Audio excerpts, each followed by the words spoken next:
What's up guys, Mike Thurston here. Today's video I'm going to take you through my favourite chest exercises.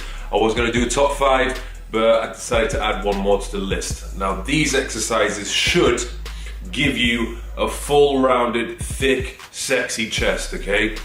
But I would bear in mind when picking your exercises, you have to decide for yourself what area of your chest you want to work upon, okay?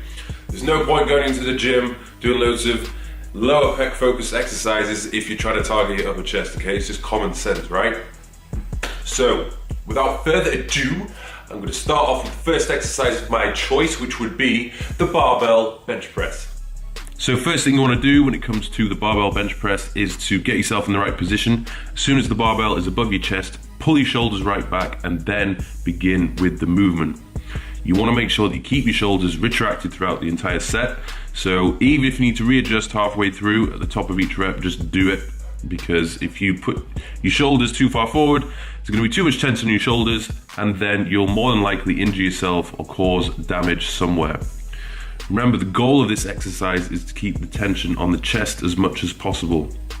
So a little tip for you, what I tend to do is imagine that I'm trying to push my hands together when I'm pulling the weight down and pressing forward. So that intention of pushing my hands together increases tension on my chest. It's worth noting that hand positioning will make a difference, but I would vary it from time to time.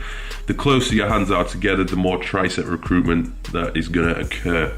The next exercise, which is on the top of the list, is the incline dumbbell press. I've chosen this one over the incline barbell press simply because I feel as though I get a better contraction on my chest and it allows you to get a greater range of motion. So keys with this, when it comes to doing the incline press, you want to vary the angle at which you're pressing. Keeping the angle the same, the entire time that you do an incline press is only going to work the same fibers over and over again. So vary it from time to time, all the way from 45 degrees down to 20 degrees. It doesn't matter, just mix it up. Again, with all chest exercises, you want to keep your shoulders back as much as possible. And I think this exercise is where most people will feel their shoulders creeping forward simply because of the angle of your torso. It's very easy to do. So you just got to keep the weight lighter than you probably would do usually and ensure that the tension is being placed on the chest. If you can't squeeze your chest at the top of the movement and you don't feel any tension there, you're not doing it properly, or you're not doing it as well as you could do. So drop the weight, drop the ego, and maximize the effectiveness of this exercise. I always try to imagine when the weight is at the bottom of the position, as I press it up, I'm trying to bring my elbows together and trying to get my elbows to touch. It's that intention of bringing my elbows together which helps me to get that contraction at the top of the movement. So the next exercise we move on to is the incline cable fly. Now, I've chosen this one for a number of reasons, but the main reason is because at the top of the movement, due to the direction at which the cables are pulling your hands away, you are able to maintain tension at the top of the movement and you can squeeze your pecs. So if you compare it to the dumbbell fly, when the dumbbells are directly above you, because gravity is pulling down straight through your arms, it's very hard to get that squeeze, get that contraction. Most people simply relax at this point, but because the cables are pulling your hands apart, you're never really relaxing, or you shouldn't be relaxing. The same goes for all chest exercises. Keep your shoulders back as much as possible, squeeze the contraction at the top of the movement, and I would recommend varying the angle of that incline from time to time just to recruit different fibers. I feel as though this one is quite effective at hitting the upper chest as well, so if that's your weaker area, I would bear that in mind. And again, when it comes to thinking this one through, I have the intention of trying to bring my elbows together at the top of the movement. So as I bring the weight down, it's okay for your elbows to bend a little bit to ease with the stress on your shoulders, but as you bring those handles back up to the top, you want to try and straighten your arms and bring those elbows together. Guys, when it comes to training your chest, you need to decide for yourself how many times are you going to train it. If it's a strong point, like it is for me, there's no need for me to train it more than once per week. It just simply isn't necessary. I don't even need to go to the gym and spend one full session training chest either. It's a waste of my time when I could be potentially training another body part within that session, okay? So if it is a weak part, you need to somehow fit it into your training regime where you're training it twice per week or maybe twice every 10 days, something like that. The next exercise I have picked is the decline dumbbell press. I've gone for dumbbell simply because you get a greater range of motion. I feel as though I get a better contraction with it and it's more effective for me personally. It's not to say the decline barbell press isn't effective, but it's just a personal preference. I will mix it up from time to time, but this one I feel trumps the barbell. Again, I feel as though it's good because of the angle of your torso. It's much easier to keep your shoulders back.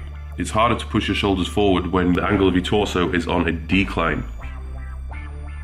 I feel as though this one is also extremely effective at getting the outer lower sweep of the chest.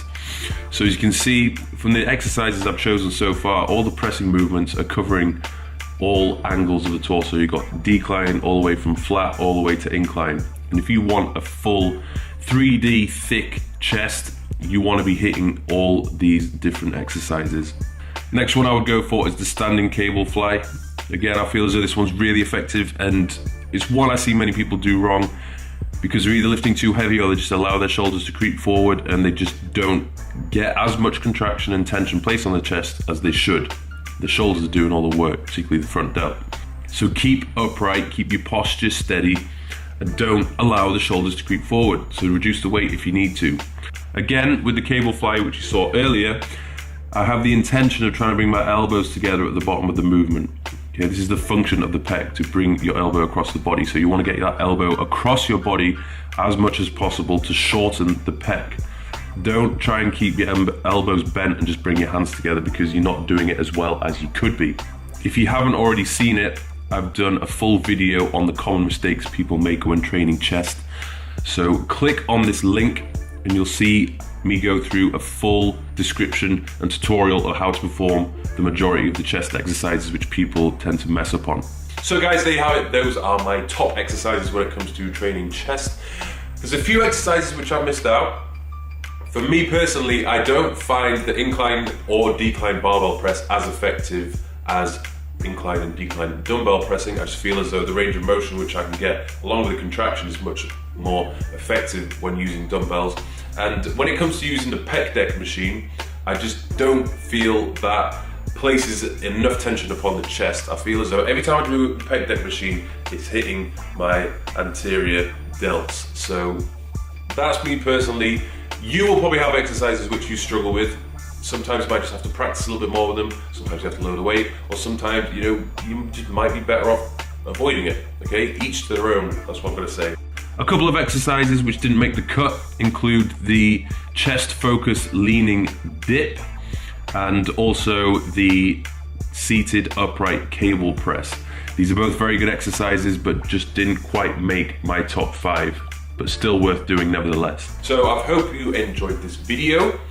Hope it helps you out. Hope you reach those chest goals of yours, and I'll have more videos to come, particularly which exercises are going to target your upper chest more so, and maybe some routines which are going to target different areas of the chest. I think that's something I would like to do in the future, so yes, stay tuned and check it out. Thanks for watching.